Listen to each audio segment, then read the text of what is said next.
Hey, good morning po sa bawat isa sa atin. Topic po natin ngayong umaga ay hindi gaanong pamilyar pero although sa Bible readings po natin, siguro nababasa na rin po natin to or nadaanan natin to.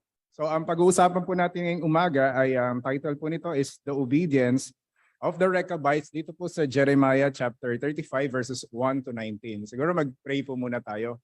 Amang makapangyarihan sa lahat, kinocommit po namin ang oras na ito. Puspusin mo po kami ng iyong banal na espiritu. Maipahayag po ang iyong salita ng malaya at patuloy kang kumilos sa aming puso, mga puso habang sa pakikinig po namin ito. Kaya purihin ka, Panginoon, at salamatan at ang lahat na ito aming dalangin sa pangalan ng Panginoong Hesus. Amen. So this morning, may apat na bagay po tayong pag-uusapan at ang una po dito, yung obedience nitong mga Rechabites. Medyo pag-uusapan po natin yan. And verses 1 to 10. So kung may obedience po ang Rechabites, pag-usapan din po natin yung disobedience naman ng mga Jews. And therefore, kung may disobedience sila, pangatlong bagay, mamaya yung judgments ng Panginoong Diyos sa mga Hudyo. And dahil sumunod naman ng mga Rechabites, yung pang-apat po, ay yung blessing ng Panginoong Diyos dito sa mga Rechabites. So unahin po natin ang una, ito pong the obedience of the Rechabites. Now, dito po sa verses 1 and 2, basahin ko po sa Tagalog. Sabi po dito, ang salita na dumating kay Jeremias mula sa Panginoon sa mga araw ni Jehoiakim na anak ni Josias na hari ng Huda na nagsasabi, umaroon ka sa bahay ng mga Rechabita, magsalita ka sa kanila at dalhin mo sila sa isa sa mga silid ng bahay ng Panginoon at bigyan mo sila ng alak na maiinom. Now, sino po ba itong mga Rechabites? Now, the Rechabites were a clan of nomadic people loyal to their ancestor, Jonadab.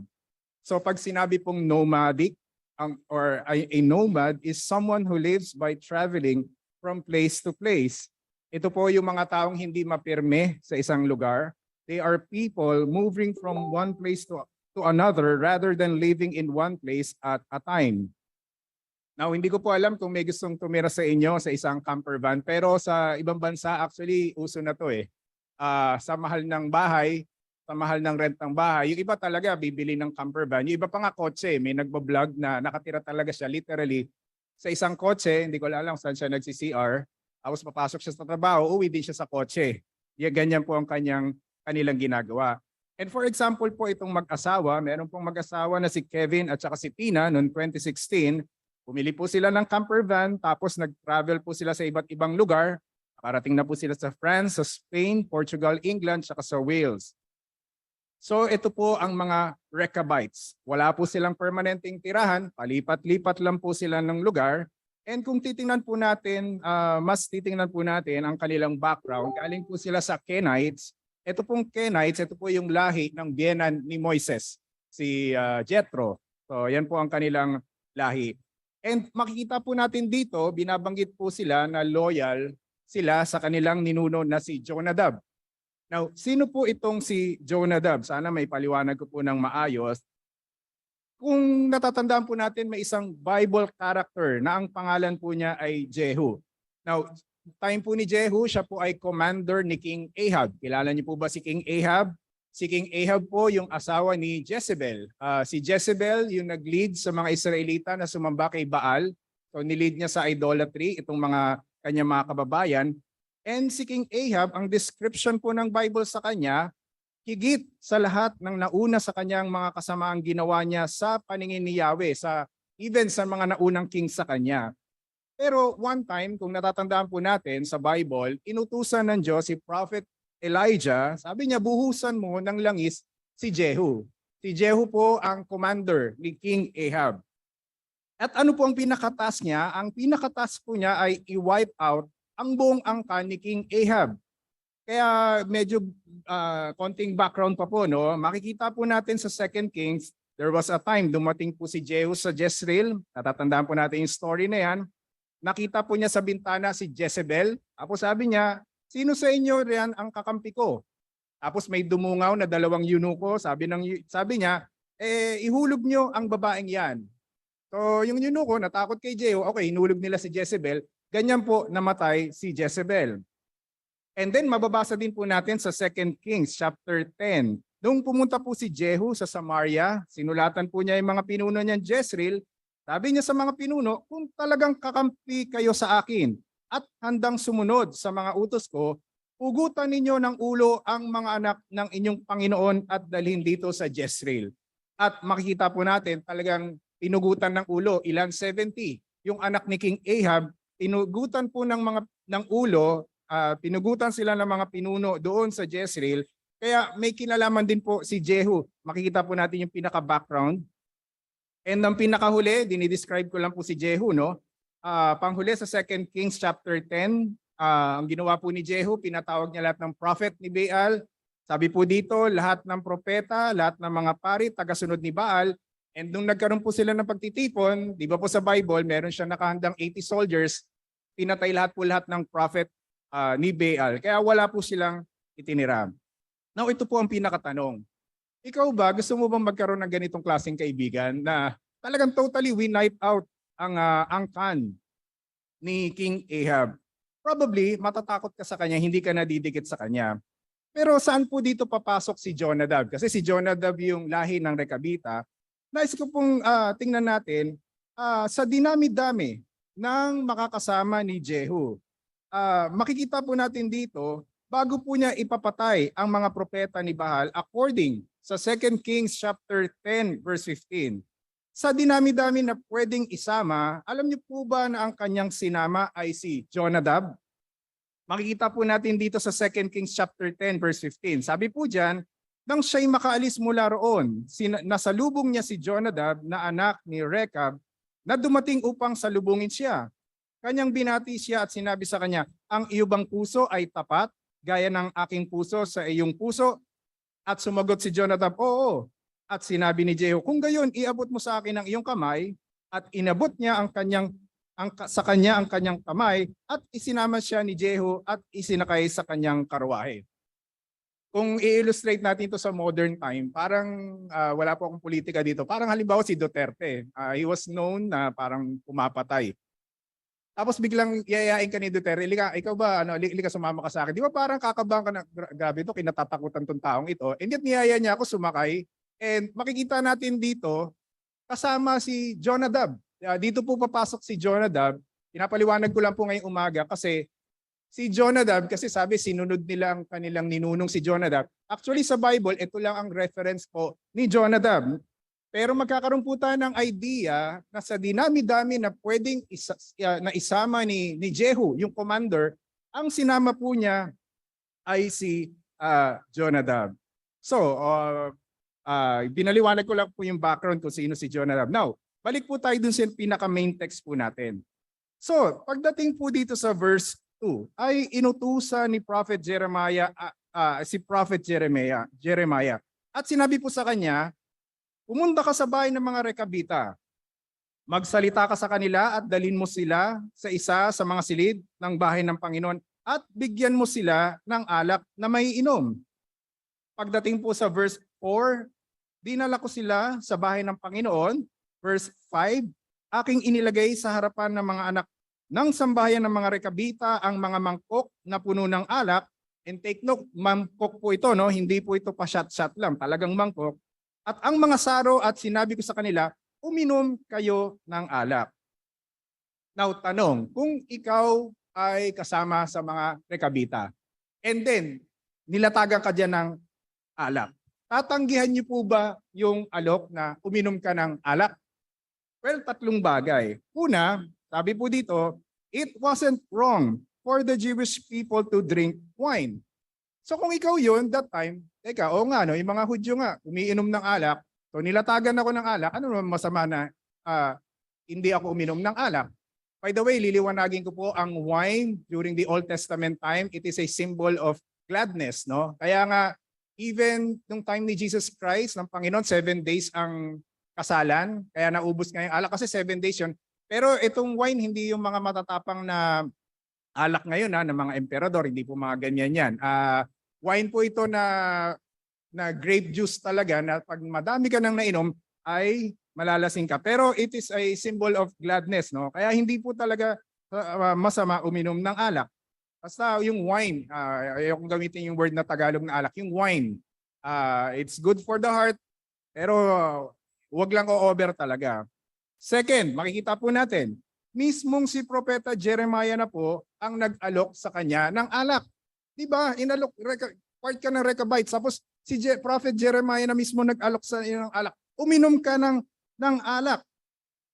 And makita po natin dito, sa silid pa mismo ng anak ni Haman, at ito po ang anak po siya ni Igdalias, and ang description po ng Bible kay Igdalias is Igdalia, the man of God.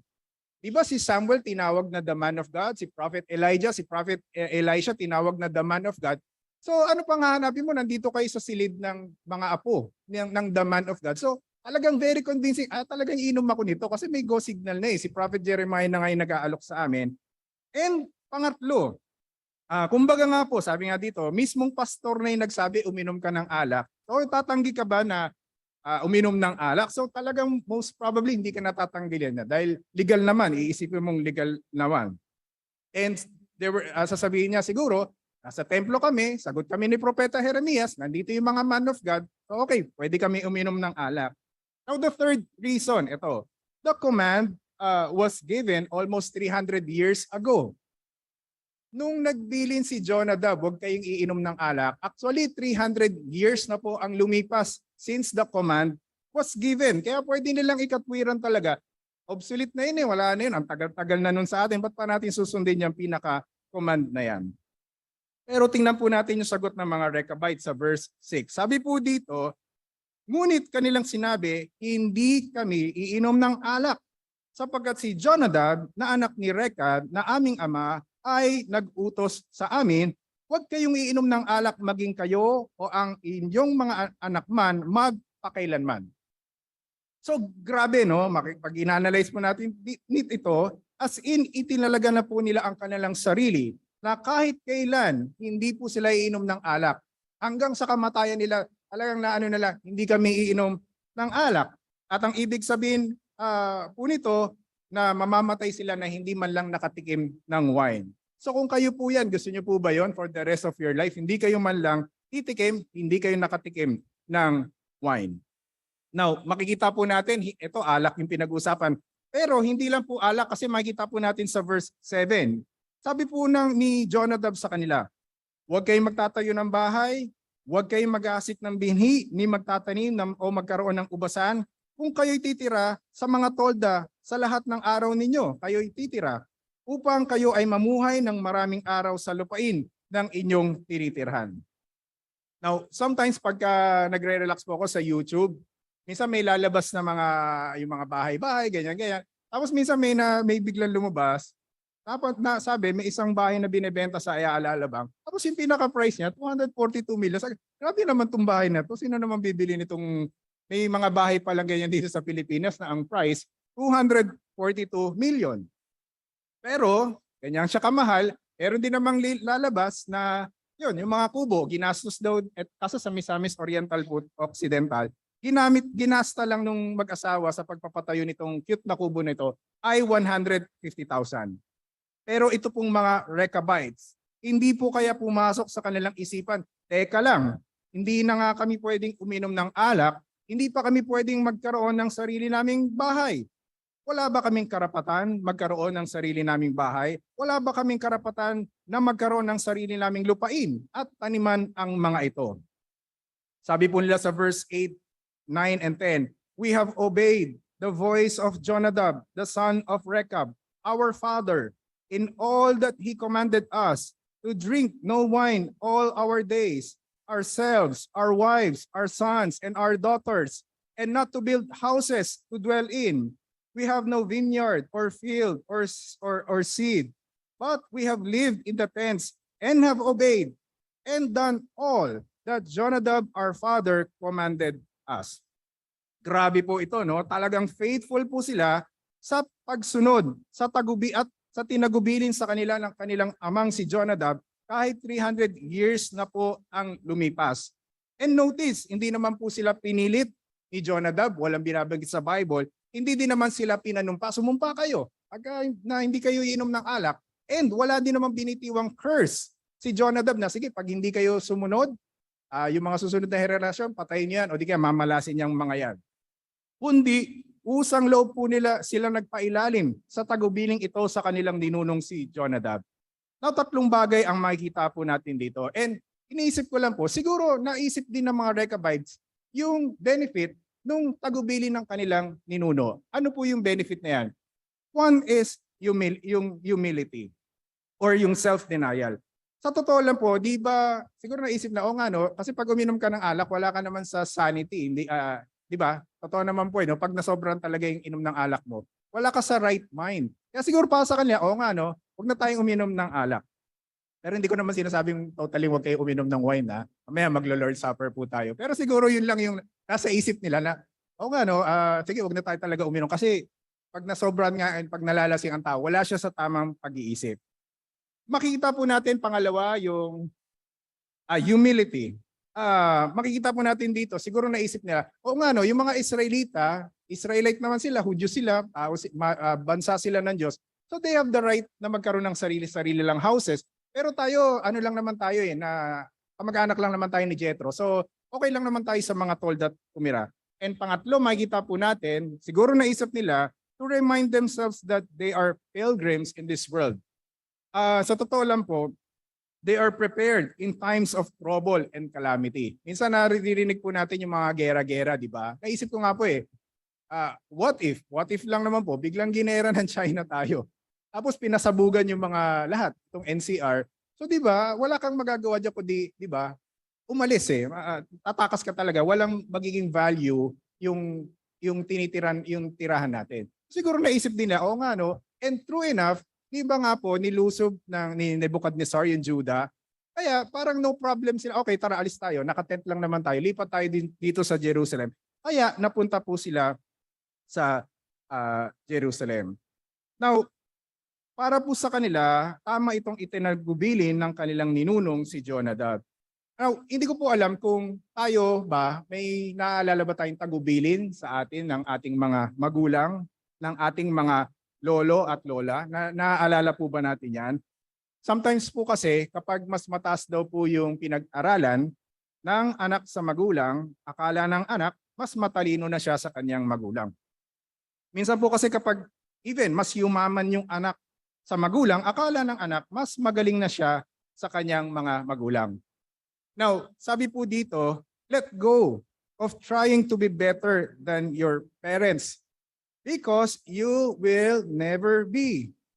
Kahit ano ang narating mo at anuman ang kalagayan mo sa buhay, kung hindi dahil sa iyong mga magulang, wala ka naman sa ibabaw ng mundong ito. Kaya okay po ba tayo dyan? Amen po ba dyan? Hindi ka na, kalimutan mo na, hindi ka kahit kailan magiging magaling, mas magaling sa iyong magulang. Kaya nga po sabi ng Panginoon sa Ephesians 6 verse 1 and 2, di ba sabi po, honor, sabi, children, honor your father and your mother. Wala namang binanggit sa Bible na, yung mga parents, i-honor niyo yung inyong mga anak. Hindi. O di kaya, respect them. O bagamat nire-respect naman, pero hindi. Ito ang command Obey has something to do with action.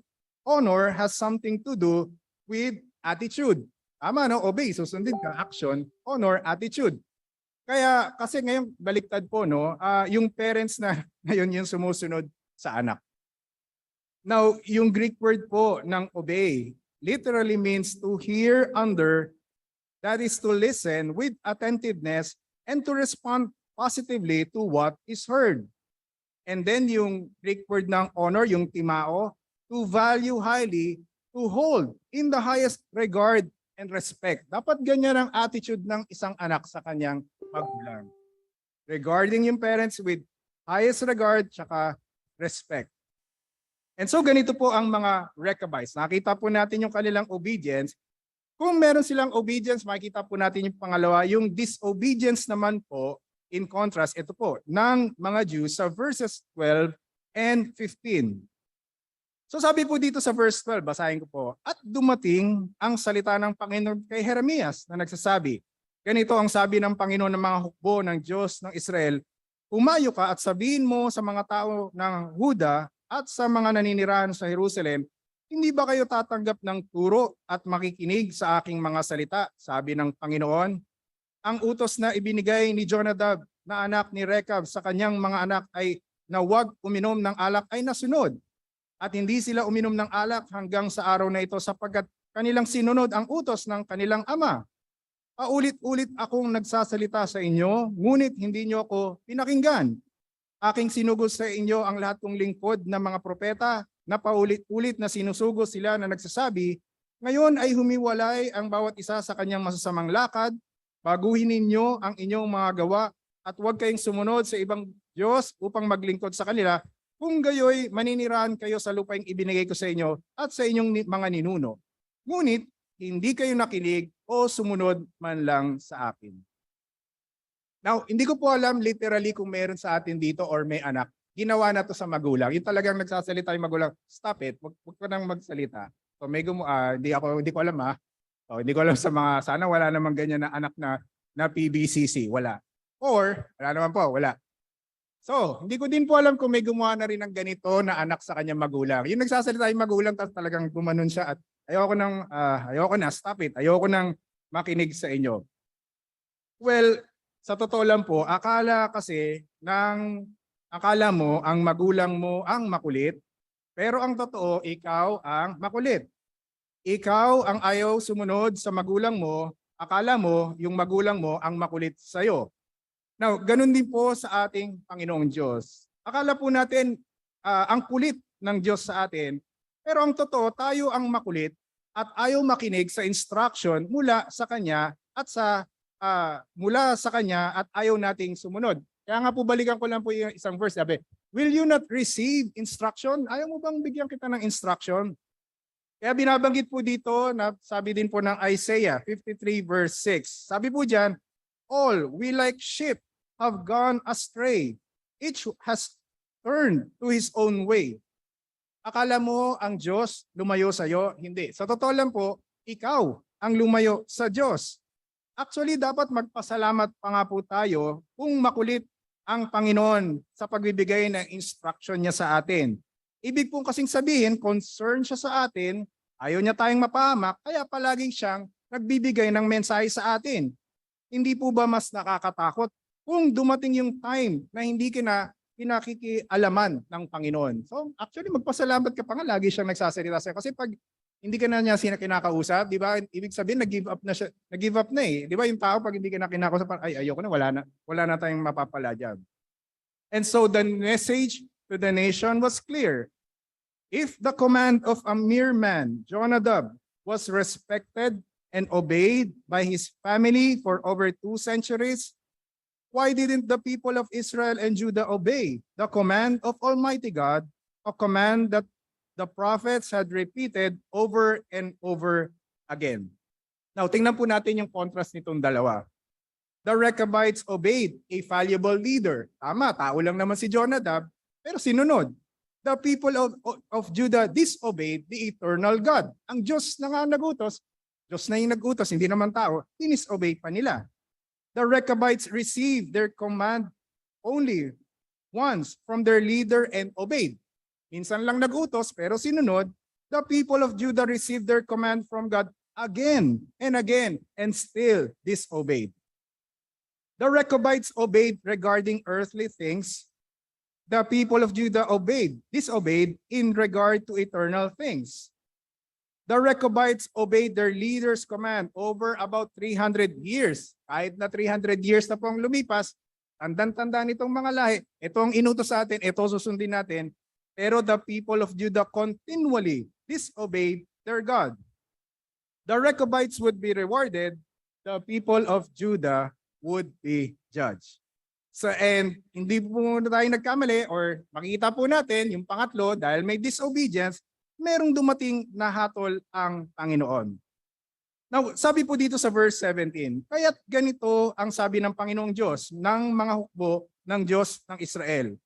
Narito, aking dadalahin sa Huda at sa lahat ng naninirahan sa Jerusalem ang lahat ng kasamaan na aking binigkas laban sa kanila, sapagkat ako'y nagsalita sa kanila, ngunit hindi sila nakinig. Ako'y tumawag sa kanila, ngunit hindi sila sumagot. Now, gusto kong i-share sa atin itong verse sa Proverbs chapter 29 verse 1. Sabi po dito, he that being often reproved hardeneth his neck shall suddenly be destroyed and doubt without remedy. Tama po ba ito? Palaging sinasabihan, parang yung people of Judah, palagi ang Diyos nagsasabi, pero ang tigas talaga hindi nakikinig. Sabi po dito, shall suddenly be destroyed, wala na pong magagawa. At dumating po talaga ang judgment sa Judah at sa Israel. Sabi din po sa Romans 2, verse 4 and 5, or you despise the riches of His kindness and forbearance and patience? Do you not realize that God's kindness is meant to lead you to repentance? Sometimes po kasi, di ba, gawa ng kasalanan, wala naman nangyayari sa akin. Akala mo, okay lang sa Diyos. Pero hindi mo ba naisip na kaya walang nangyayari sa'yo? Nagtsatsaga ang Diyos, baka magsisito, baka magbalik loob. Hindi pero dahil sa hindi mo pagsisisi at pagbabalik loob, sabi po dito, but by your hard and impenitent heart, you are storing up wrath for yourself on the day of wrath when God's righteous judgment will be revealed. Now, yung verse dito, no, you are storing up wrath. Naiipon lang pala yung judgment sa iyo ng Diyos. Akala mo walang nangyayari. Dahil ayaw mo magsisi talaga, naiipon yung judgment. Ayun, biglang babagsak sa atin itong judgment. Now, si Charles Stanley, nais ko pong i-quote yung kanyang sinabi. Sabi po niya dito, God is responsible for the consequences of our obedience. Pero sabi din niya, but we are responsible for the consequences of our disobedience. Tama po ba yan? Every time we obey, bahala ang Diyos, siya ang magre-reward sa iyo. Pero every time you disobey, ikaw yan. Huwag mong sisihin ng ibang tao. Kaya pag every time you disobey, may nangyari sa iyo, huwag mo sisihin ang tao. Actually, ikaw ang dapat sisihin yan. We are responsible for the consequences of our disobedience. Of course, ang tinuturo lang po nito sa atin ay magkaroon tayo ng takot na gumawa ng kasalanan. Pero ang encouragement naman po sa atin ito ay sa bawat pagsunod po natin sa ipinag-uutos ng Panginoon, may kaakibat na reward or blessing. At yun po ang tingnan natin sa huli, ito pong pang-apat, ito pong the blessing of God upon the Rechabite. Sabi po dito sa verses 18 and 19, ganito po ang nakasulat. Ngunit sinabi ni Jeremias sa sambahayan ng mga Rechabita, ganito ang sabi ng Panginoon ng mga hukbo ng Diyos ng Israel. Sapagkat inyong sinunod ang utos si Jonadab na inyong ama at inyong iningatan ang lahat ng kanyang alituntunin at inyong ginawa ang lahat ng kanyang inuutos sa inyo, kaya't ganito ang sabi ng Panginoon ng mga hukbo ng Diyos ng Israel. Si Jonadab na anak ni Rechab ay hindi kukulangin ng anak na tatayo sa harapan ko magpakailanman. Now, ano po kaya ibig sabihin nitong phrase na to stand before me? Now, to stand before is a technical expression which includes a sense of privilege in the very act of serving. Ginamit po itong pangusap na ito sa prophets na naglilingkod sa Diyos, sa priests na naglilingkod sa Diyos, and also sa officials na nag-serve sa Solomon, kay King Solomon. In other words, hindi sila mawawalan sa kanilang angkan ng mga maglilingkod sa Panginoong Diyos. Hindi po ba napakaganda na masabing ang angkan mo ay angkan ng mga naglilingkod sa Panginoong Diyos? Dahil ang paglilingkod po sa Diyos ay hindi po burden, kundi ito po ay isang pribileyo. Sometimes po kasi, di ba, parang may utang pa ang Diyos sa atin na pag hindi tayo naglingkod, parang ang Diyos pang may utang sa atin. Now, hindi po ganun yon. Gusto ko lang pong i-share na rin. Ito medyo gas-gas ba? Yun. Sinasabi po yan, madalas po natin naririnig ito. Pero maganda rin po na masariwa po natin ito. So ano daw po ang difference itong ministry tsaka job? Madalas narinig na po natin ito. Now, some people have a job in the church. Others invite themselves into a ministry. What's the difference, you ask? Sabi po, if you are doing it because no one else will, it's a job. But if you are doing it to serve the Lord, it's a ministry. Sabi po dito, if you quit because someone criticizes you, it's a job. But if you keep on serving, it's a ministry. If you'll do it as long as it does not interfere with your other activities, it's a job. If you are committed to staying, even if it means letting go of other things, it's a ministry. If you quit because no one thanked you or praised you, it's a job. Wala naman nag-thank you man lang sa akin, walang nag-appreciate. Sumuko ka na. So it's a job. But if you stick with it, even though no one recognizes your efforts, it's a ministry. It's hard to get excited about a job. May nakakausap tayo niyan. Parang ayaw nang magtrabaho. But it's almost impossible not to get excited about a ministry. If your concern is success, it's a job. If your concern is faithfulness and service, it's a ministry. If God calls you to a ministry, don't treat it like a job. Now, gusto ko po mag-end sa isang quotation, again, kay Dr. Charles Stanley. Sabi po niya dito, you will never go wrong obeying God. Namnamin po natin yan. Hindi ka pwedeng magkamali kapag sumunod ka sa Panginoong Diyos. Pwede po ba yun? Ay, sumunod ako kay Lord. Hindi, mali. Kung nagkamali ako, di kaya sa pananaw na ibang tao, mali yung ginawa mo. Ang sabi po dito, you will never go wrong obeying God. And there's always a reward and blessing in obeying God. Amen po ba dito? Katulad ng ginawa ng mga Rechabites, talagang yung loyalty nila sa kanilang magulang na si Jonadab, inilala ng Panginoon, and dahil sa kanilang pagsunod, nirewardan din sila ng Panginoon, and the promise, hindi mawawala sa inyong angkan na maglilingkod sa aking harapan. So pagpalain po tayo ng Panginoon sa kanyang mga salita.